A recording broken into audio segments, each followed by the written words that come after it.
Matrix está em toda parte. Está à nossa volta. Mesmo agora, nesta sala aqui. Você a vê quando olha pela janela. Ou quando liga a televisão. Você a sente quando vai trabalhar. Quando vai à igreja. Quando paga seus impostos. É o mundo que acredita ser real para que não perceba a verdade. Que verdade? Que você é um escravo, Neo. Como todo mundo, você nasceu em cativeiro. Nasceu numa prisão que não pode ver, sentir ou tocar. Uma prisão para a sua mente.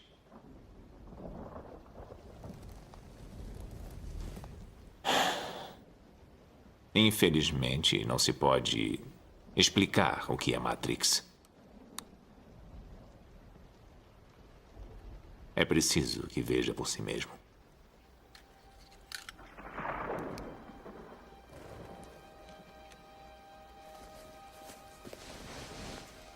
Esta é a sua última chance. Depois disto, não haverá retorno. Se tomar a pílula azul, fim da história. Vai acordar em sua cama e acreditar no que você quiser. Se tomar a pílula vermelha, fica no País das Maravilhas. E eu vou mostrar até onde vai a toca do coelho.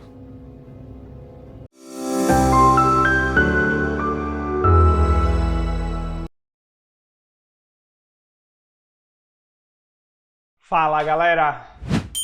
Ó, estamos aqui novamente, né? Imagine, azul ou vermelho? Ver o que há além da toca do coelho ou permanecer deitado na sua cama para mais um dia normal neste mundo, não é mesmo? Então, se vocês estão aqui, já sei a resposta. Também vou com vocês pela toca do coelho, afinal de contas, muito mais emocionante. Partindo pela toca do coelho, nos deparamos com uma pessoa muito peculiar, chamada Carol. Já ouviram falar de várias Carols, não é mesmo? Mas essa é a Carol Dweck, que escreveu o livro Mindset. Ela é uma pessoa notável, membro da Academia Nacional de Ciências, e escreveu um livro fantástico que aborda um tema que fala mais ou menos assim: mindset de crescimento e mindset fixo. Já ouviu falar sobre isso? O que isso tem a ver com projetos? Vamos explorar um pouquinho mais? Lembrando que projetos têm a ver com pessoas em primeiro lugar, não é mesmo? Bom, basicamente o mindset fixo é um mindset que acredita que as coisas acontecem de uma forma inata. Eu nasci inteligente, vou ser inteligente. Eu não nasci inteligente, não vou ser inteligente. Ele é fixo nas ideias. E o mindset de crescimento acredita que a gente vai evoluindo e adquirindo habilidades. Vamos trazer um pouco disso, que foi uma forma simplista, leia o livro, para o mundo das empresas, certo? No mundo das empresas, uma empresa fixa, com mentalidade fixa. Quando a gente olha para crenças e habilidades inatas, elas acreditam que líderes e funcionários tendem a acreditar que as habilidades e talentos são inatos. Ou seja, ou você é um líder ou você não é um líder. Ah, você não nasceu líder, não será líder. Elas têm esse pensamento fixo em relação aos funcionários e à liderança. Isso é algo que é difícil de mudar, é algo cultural da empresa. Mas olhando para outro aspecto, que é em relação a evitar riscos, né? A empresa não quer correr risco, afinal de contas, risco gera desperdício de tempo, de dinheiro, né? Gera entregar um valor do jeito que não estava previsto, né? Então, elas tentam minimizar riscos. Na mentalidade fixa, minimizar o risco ou evitar o risco, onde as empresas podem ser avessas a criar algo inovador, a novas ideias, porque isso leva ao fracasso, isso leva ao incerto na visão delas. Então é melhor fazer o que a gente sempre fez, as metodologias já consagradas e conhecidas do que arriscar. Porque arriscar é um risco. E no risco eu posso perder. Mas elas também não pensam no inverso que podem ganhar. Elas ficam com esta mentalidade, esse mindset. A questão da culpa e do fracasso. Né? A questão do, poxa, e se eu errar? E quando um funcionário erra, como isso é visto, né? O erro é visto muitas vezes por uma questão de incompetência. Ele é visto por uma questão da pessoa não ter a competência para fazer aquilo e não como um processo de aprendizagem. Sabe aquela cultura do caça às bruxas, né? Quem é o culpado? Antes de pensar na solução... Ah, ele é o culpado? Chama na minha sala. Ó, estão te chamando lá no RH, viu? Essa questão de olhar quem é o culpado é algo da mentalidade fixa, né? Eu estou preocupado em apontar o erro e não em corrigir o erro. Eu preciso achar um culpado. Resistência à mudança. São empresas que veem um problema sempre que alguém traz uma ideia nova ou sempre que a gente vai mudar algo. Porque a mudança incomoda. A mudança faz com que a gente tenha que rever processos, criar novas rotinas, mexer muitas vezes em liderança, mexer muitas vezes nos liderados. E para que eu vou mexer em time que está ganhando, não é mesmo? Não tem aquela frase? Em time que está ganhando não se mexe? Pois é, encaixa perfeitamente nesta mentalidade. Em contrapartida, quando a gente olha as empresas com mentalidade de crescimento, lembra das empresas dinâmicas lá da nossa primeira aula? Então, essas empresas que têm a mentalidade de crescimento, elas têm essa mentalidade mais aberta. Elas acreditam que a crença está em se desenvolver, que os líderes e funcionários desenvolvem habilidades durante a sua jornada. Você aprende a ser um líder, você aprende uma habilidade, você evolui. Aceitar o risco faz parte da jornada.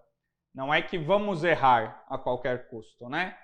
Mas sim, vamos arriscar, vamos ter riscos moderados, mas vamos ter riscos, né? Vamos inovar, vamos criar processos novos, né? Porque é no novo que se criam coisas disruptivas. Promove uma cultura de aprendizado, mais do que acusar a pessoa, entender por que não deu certo. E se o cenário fosse outro? Se o contexto fosse outro? O que eu posso tirar de lição valiosa para fazer diferente? Resiliência na adaptação. Poxa, as coisas mudaram, eu também preciso mudar. Eu me adapto a isso, eu sou mais camaleão. Então, essa é a principal diferença. Está sentindo um pouco de relação com o método tradicional e método ágil? Pois é, parece um pouquinho que elas se relacionam, não é mesmo? Agora, se eu perguntar para você, qual sua mentalidade? Ágil ou mindset fixo? Ou seja, mindset de crescimento ou mindset fixo? O que você me diria? Está disposto a testar? Bora de fato entrar na toca do coelho agora? Você com você mesmo? Será que você pensa que tem uma mentalidade e no fundo tem outra? Então, agora acessa aí, testa e depois coloca aqui qual foi sua mentalidade. E coloca se era realmente o que você pensava ou não. O que eu pensava era isso e realmente deu isso. Ou, poxa, o que eu pensava era isso, mas o teste deu outra coisa. Vou te dar uns minutos aí para você respirar, para aquele café, cerveja, água. Faz aí, volta e aí a gente vai saber qual o mindset. Bom, de volta agora que você já passou por essa jornada de saber, concordou, não concordou. Lembra sempre que o mindset fixo tende a não concordar mesmo quando as coisas parecem que são, certo? Vamos voltar no tempo, né? De volta para o futuro? Só que não. Não é o filme, mas é o tempo que a gente vai voltar. Bom, na minha infância, isso já entrega muito da minha idade, né? Existia um negócio que se chamava fita de vídeo, né? Existia um processo que chamava rebobinar. Para os mais novos, acho que eles nem sabem o que é a fita, nem rebobinar. Mas nós íamos alugar fita de vídeo. Era uma experiência, né? Era um evento. Você queria assistir um filme, você ia lá, alugava uma fita e colocava no videocassete para assistir. Tenho certeza que alguns de vocês sabem do que eu estou falando, eu não estou sozinho. Nessa época existia a Blockbuster, um fenômeno mundial, né? A maior locadora de vídeo. E neste momento, do lado, a Blockbuster, quando ela foi fundada em 1985, ela ditava este mercado de assistir filmes, né? Então estava em alta, ela ditou todo um mercado de aluguel de fitas de vídeo. Mas o que ela não sabia ou soube e não acreditou é que do outro lado, em 1997, 12 anos depois dela ser fundada, veio a Netflix. Isso mesmo, a Netflix, aquela que a gente usa no dia a dia, tudo certo. Só que, por incrível que pareça, a Blockbuster teve a chance de comprar a Netflix. Olha só que interessante. Na época, por 50 milhões, em 2000, a Blockbuster poderia ter comprado a Netflix. Mas, qual foi o mindset da época? Nós dominamos o setor. O setor de vídeo, né, de assistir vídeo em casa, é nosso. Jamais a Netflix vai atingir o que a gente atingiu.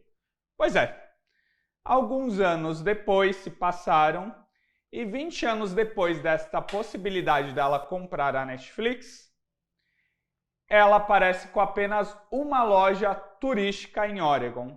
Em compensação, a Netflix atinge 200 milhões de assinantes.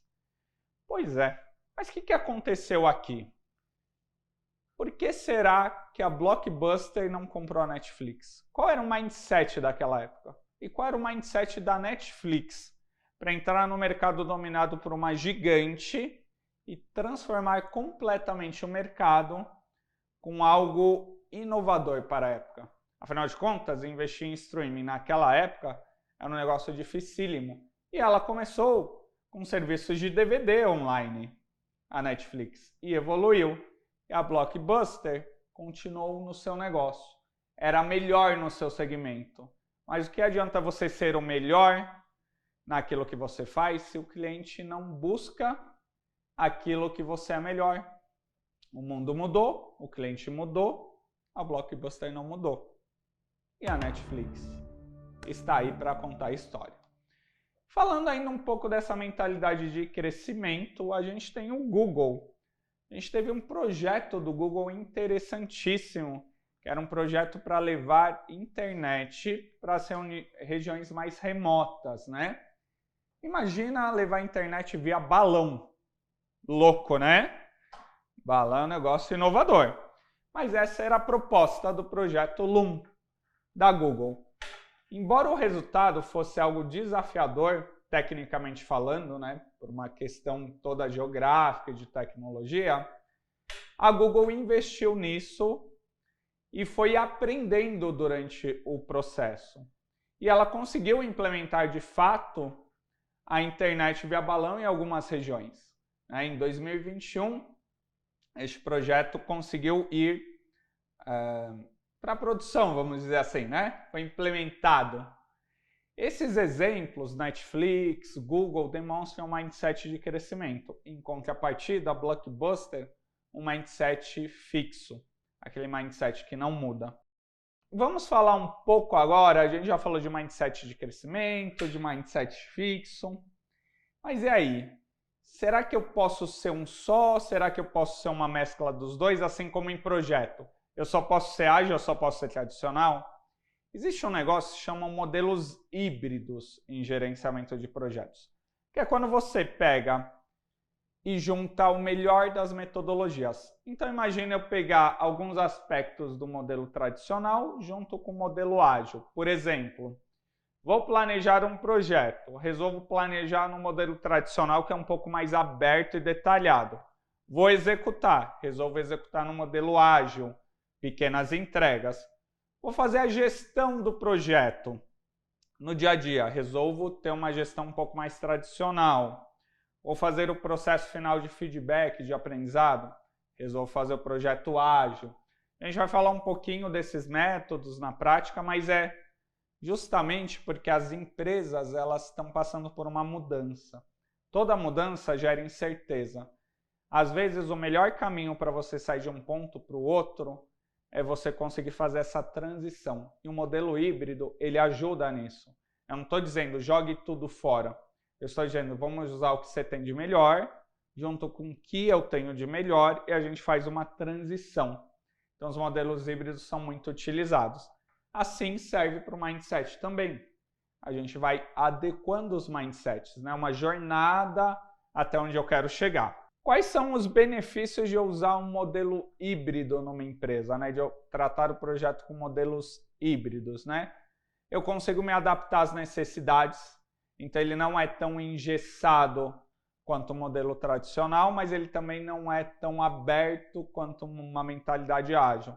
Então ainda consigo me adaptar às necessidades, mas com um risco um pouco mais controlado, com uma previsibilidade um pouco maior.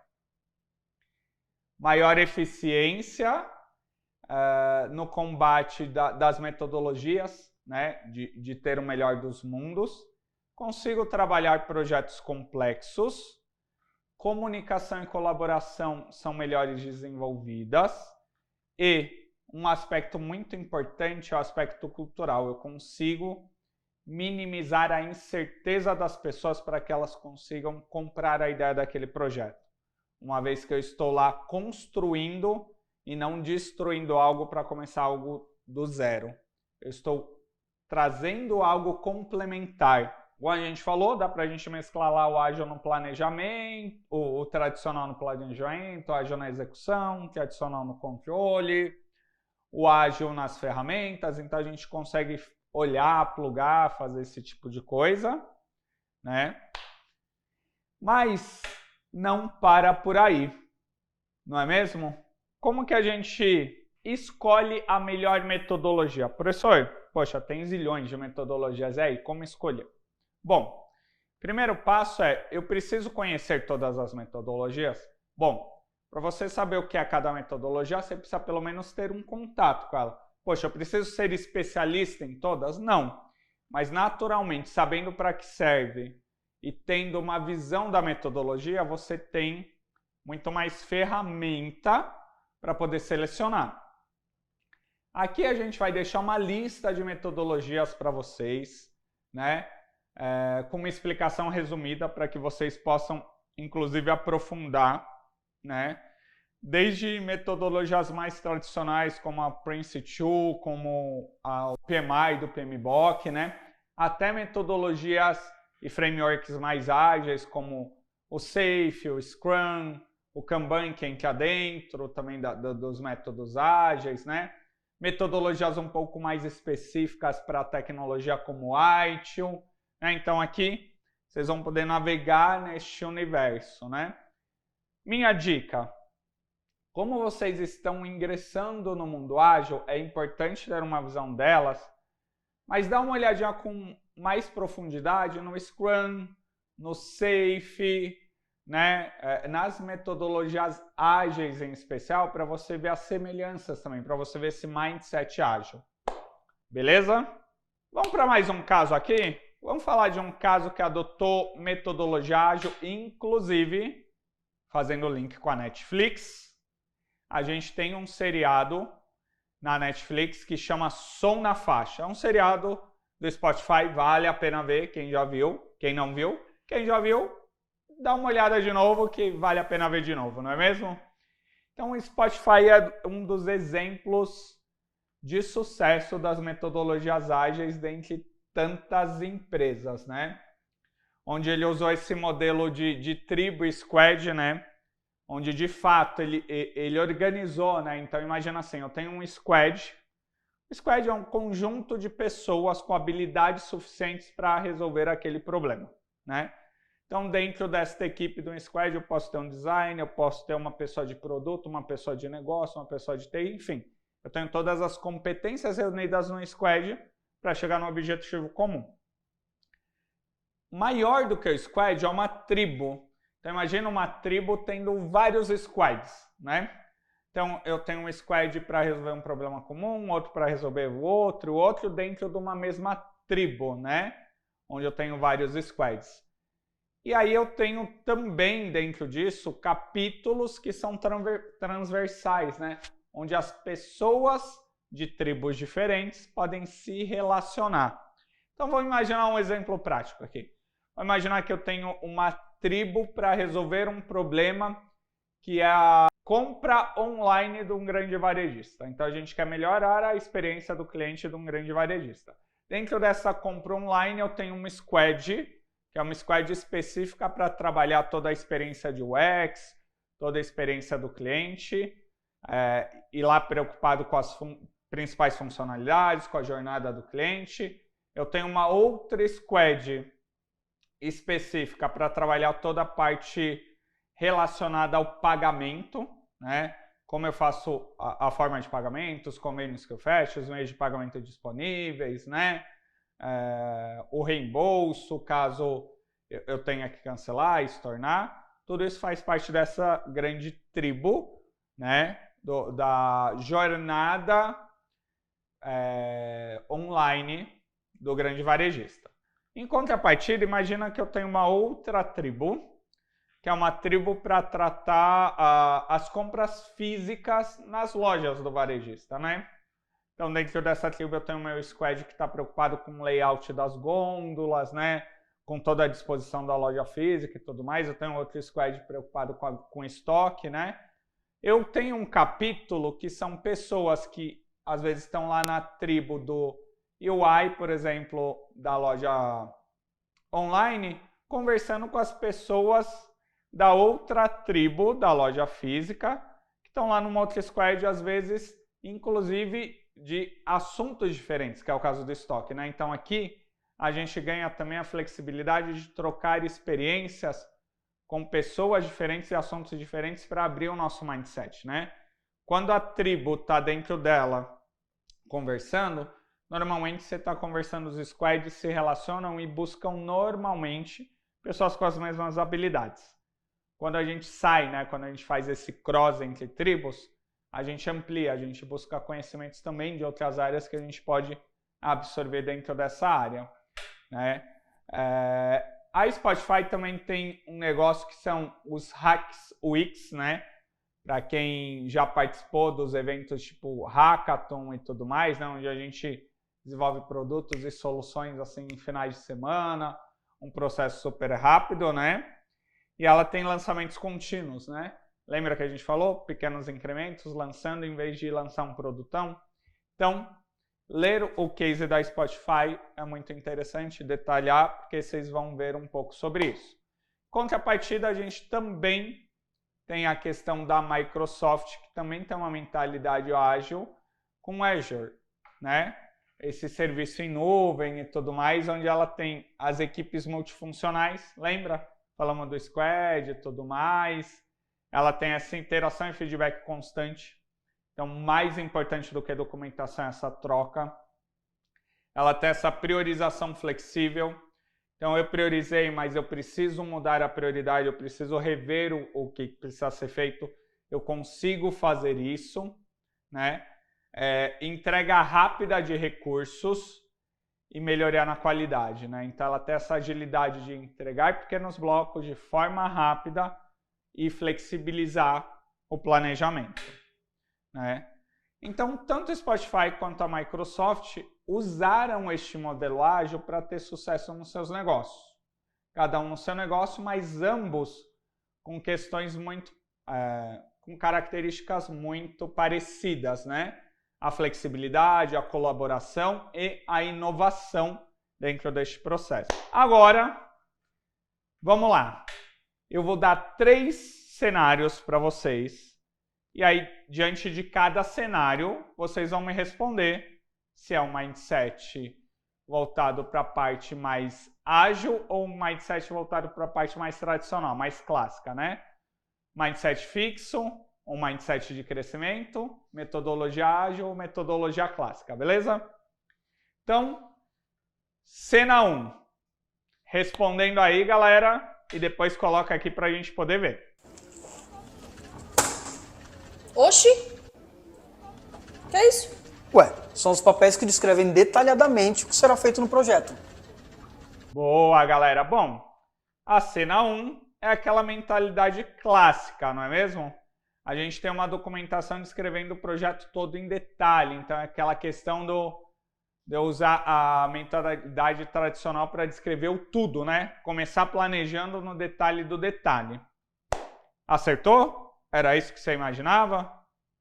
Beleza. Cena 2.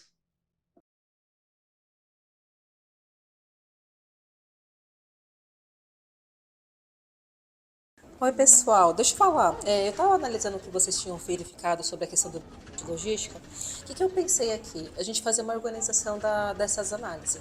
Eu queria fazer uma distribuição entre a equipe. Então, por exemplo... É porque a gente já tá bem organizado, já tá tudo super encaminhado. Mas obrigada. Mas como assim? O que vocês pensaram? Oi, oi, oi, oi, vem pra quebrar, com tudo vamos dançar. Boa, galera. Bom, a cena 2, equipe auto-organizada, lembra? Falamos sobre os princípios do ágil nos quadrinhos. Então, equipe auto-organizada faz parte do ágil. Certeza que você acertou essa daí, não é mesmo? Falamos disso lá na aula passada. E para finalizar, cena 3. Depois coloca aqui para a gente ver o que você anotou sobre isso. Então, nós decidimos aqui, o roteiro já está ok desse projeto, a gente pode seguir. Então, o que a gente pode fazer agora? Vamos ligar para o Marcos para poder entender, encaixar ele nessa situação? Olha, eu acho que não. Eu acho que a gente primeiro precisa seguir o processo do jeito que ele é. Ligar para o Marcos, isso é lá para depois. Primeiro a gente precisa ver o que o Marcos respondeu na ligação. Depois a gente vai anotar o que foi falado pelo Marcos. Aí sim a gente liga para o Marcos e depois a gente pega o contato do Marcos. Faz sentido. Beleza. Cena 3. As etapas são sequenciais. Etapas sequenciais sem muita flexibilidade e alteração. Ágil clássico. Clássico. Excelente. Galera, por hoje é isso. A jornada apenas está começando. A gente só chegou no comecinho da Toca do Coelho. Ainda tem muita coisa para descer pela Toca do Coelho. Nos vemos na próxima sessão. Aula, jornada, aventura. Beleza? Abraço.